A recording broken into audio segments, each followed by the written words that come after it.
to the Catholic Church in the United States. All intelligent men are agreed, he wrote, that America seems destined for greater things. Now it is our wish that the Catholic Church should not only share in, but help to bring about this prospective greatness. But as the Holy Father noted, the Church had already been here from the start. Yes. 4 centuries prior, one Catholic explorer ventured out into the great unknown and returned home with the story, as he wrote in one letter, of a land more richly endowed than I know or am able to say. Few moments in history have carried more consequence. Christopher Columbus renewed the West's confidence in itself and launched that great age of discovery, exploration, and expansion from which America was born. Yes. Some have claimed that the Catholic faith is a foreign import to our country. Only one of the 56 men who signed the Declaration of Independence was Catholic, Charles Carroll of Maryland, for whom one of this conference's hosts is named. Just 2 Catholic names appear on our Constitution itself. But the Catholic faith has always been part of the American story. The first Christian service on our soil was a Catholic Mass. Yes. The oldest permanent settlement in the United States is the town of St. Augustine, planted by Spanish Catholics on the coastal sands of my home state of Florida. Catholic saints were martyred on American soil well over a century before the Revolution began. In missions and settlements, wilderness forts, and trading posts stretching from the first colonies to the distant frontier, Catholic explorers, soldiers, priests, and pioneers consecrated this new world to their ancient faith and christened its land with Catholic names. Maryland, St. Louis, San Francisco, Santa Fe, almost Yes. every region of what is now the United States was first explored and mapped by Catholics. Yes. This is no coincidence. Christianity taught the West to think in continents and centuries rather than villages and seasons. The Church calls us, as Christ told St. Peter, to duc al altum, to put out into the deep. Catholics across time have answered the call, from the forests of pagan Europe to the wilderness of North America, to bring new worlds to Christ.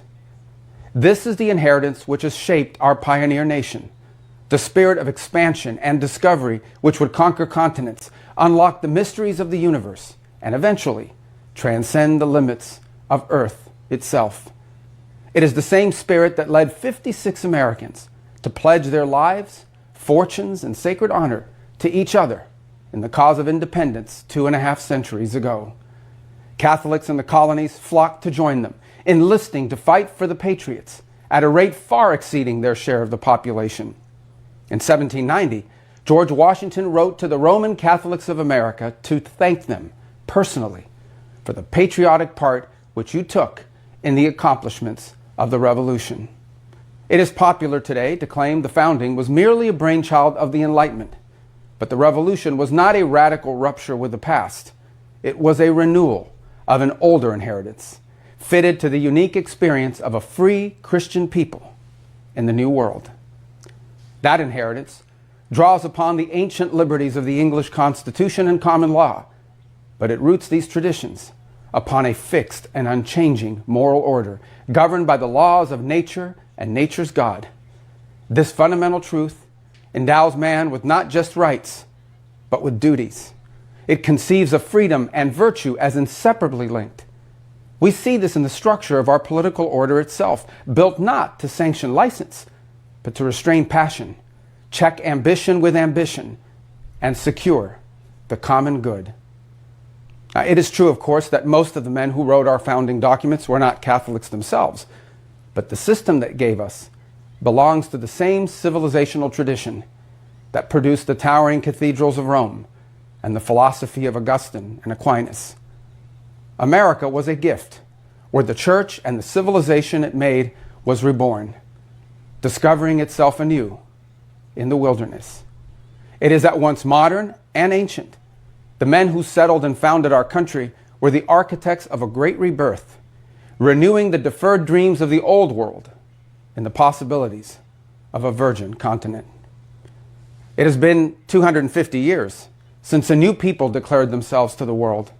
At the time, less than 2% were Catholic, but the nation they built would come to serve as one of the proudest and most enduring testaments to the eternal truth of our faith. To look upon the history of this golden land is to see the face of God. It's amazing. As I am watching Marco Rubio speak, and honestly, his depth of knowledge regarding our history is just really incredible.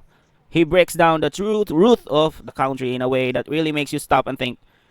He points out that while everyone focused on a revolution, the first Christian service on our soil was actually a Catholic Mass. And explorers were already consecrating this new world to their faith centuries before the 1770s.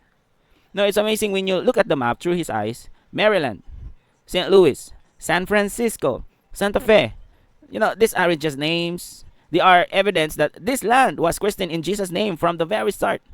And Rubio explains so brilliantly that Christianity taught to the West to think in continents and centuries, and that the spirit of discovery was fueled by a call to bring new worlds to Christ.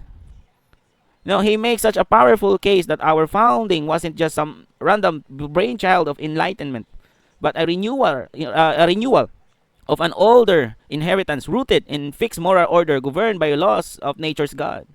Even though most of the founders weren't Catholic, the system they built belonged to the same civilizational traditions as the great cathedral and philosophy of Aquinas.